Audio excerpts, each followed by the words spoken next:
Hey there, it's Rick Barker, and this is 25 minutes from Nashville. Just leaving the gas station. Almost filled up for less than $70. Holy cow. I drive a Tahoe. Someone asked me that. They said, hey, what are you driving? Because they noticed the seats and things. It is a Chevy Tahoe, and if this is the first time that you have experienced 25 minutes from Nashville, welcome. What I do is I like to talk about the music business. I like to talk about life. I like to talk about things and always put if I can, a music business personal spin on them, and then give us some action steps that we can use to make a difference, to move ourselves forward. So today's is going to actually get a little personal.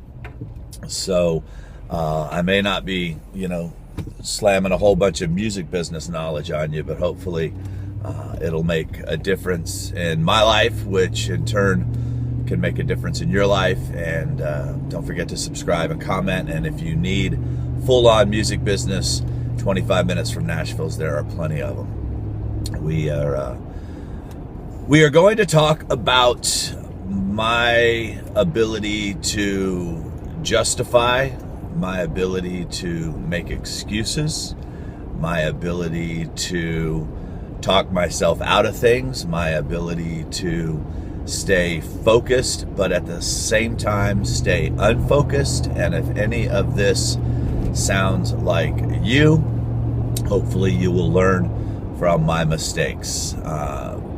Those of you who know me and have met me know that my weight tends to go up and down. It tends to fluctuate.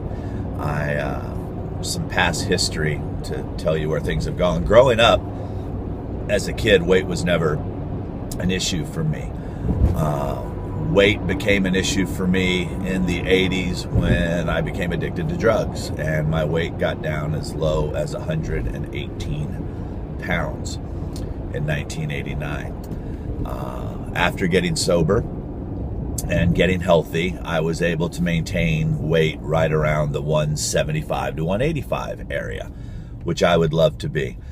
Since 14 years old, I had smoked most of my life. So I was a 2-pack-a-day smoker pretty much up until the time I quit in 1996. And when I quit in 1996, I weighed right around 185 pounds. And 4 months later, after quitting cigarettes, I was almost up to 240. At that point, I just kind of gave up and didn't really care. And the next thing you know, I was at 250, 260, 270. And when I got married on July 15th, 2000, I weighed 289 pounds.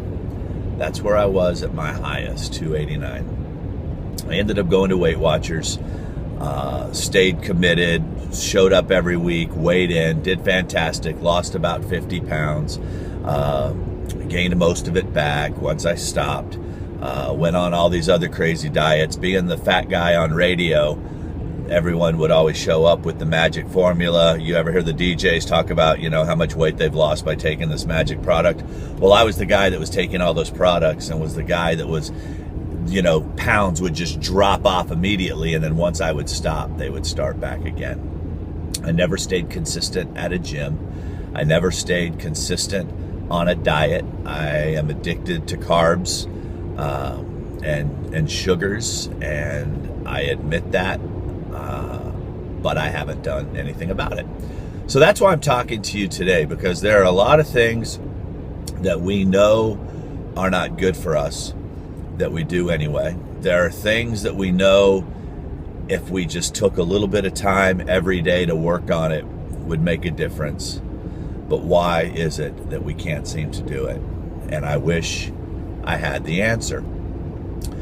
One of the things that I did recently is in 2010, it was mine and Jill's, my wife's 10-year anniversary. And what I wanted to do is my goal was to be 100 pounds lighter than I was on our wedding day. That was going to be my gift to myself, my gift to her, and I went on this crazy 500 calorie a day diet, got down to almost 100. I got down to 193. I didn't quite make it to 189, and was, back in 32 jeans, medium shirts, but I wasn't healthy. There was no way that it was going to be able, and it's ballooned again. So the reason why I'm even sharing this personal stuff with you today is that I'm hoping that you realize that sometimes we just have to realize that what we're doing isn't working. Today,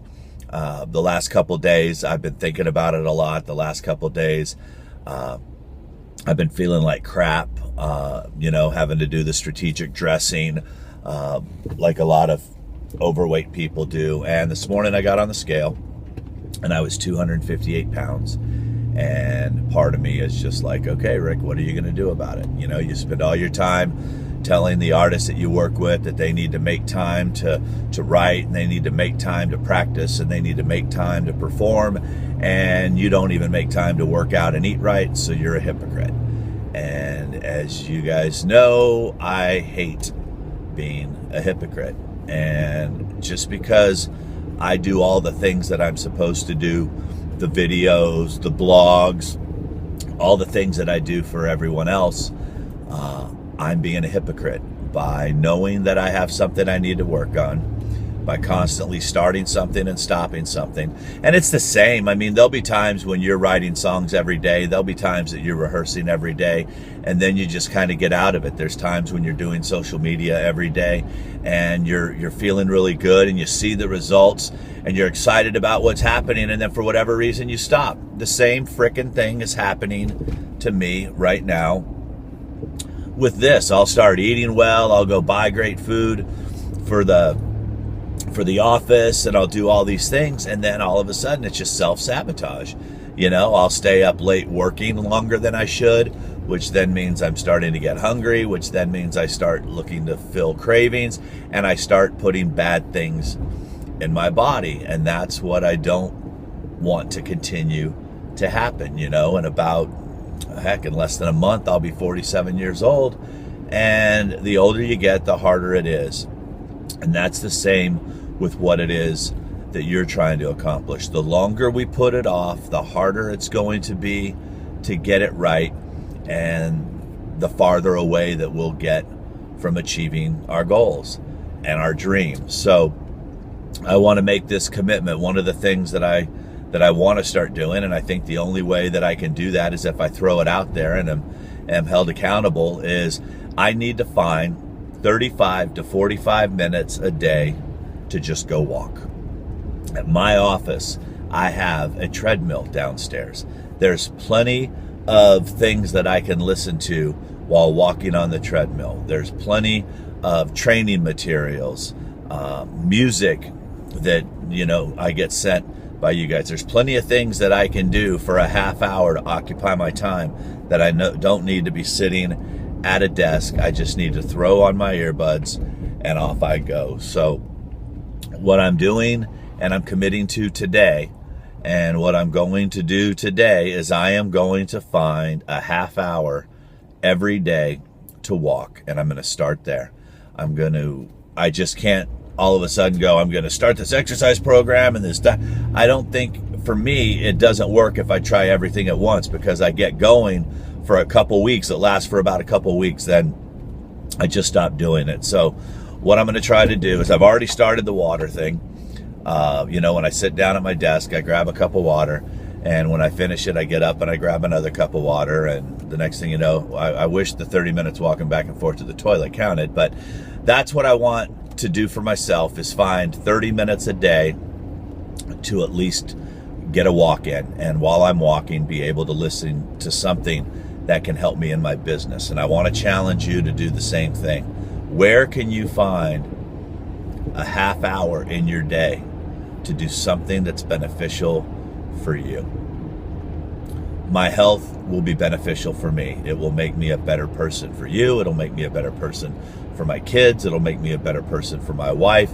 And most importantly, it'll make me a better person for me, because I want to be able to deliver this message to you for a long time. I want to be able to be around my kids for a long time. And I know the chances of that happening, being overweight, aren't real good. So today's the day.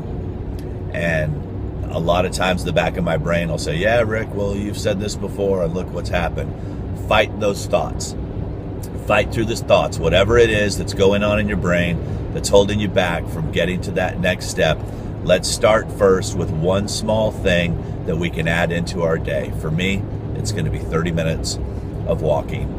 And I would love to know what yours is. So comment and subscribe on the videos below. For those of you that didn't get a lot out of this in the music business side, I apologize, but I do offer a free video series from my website.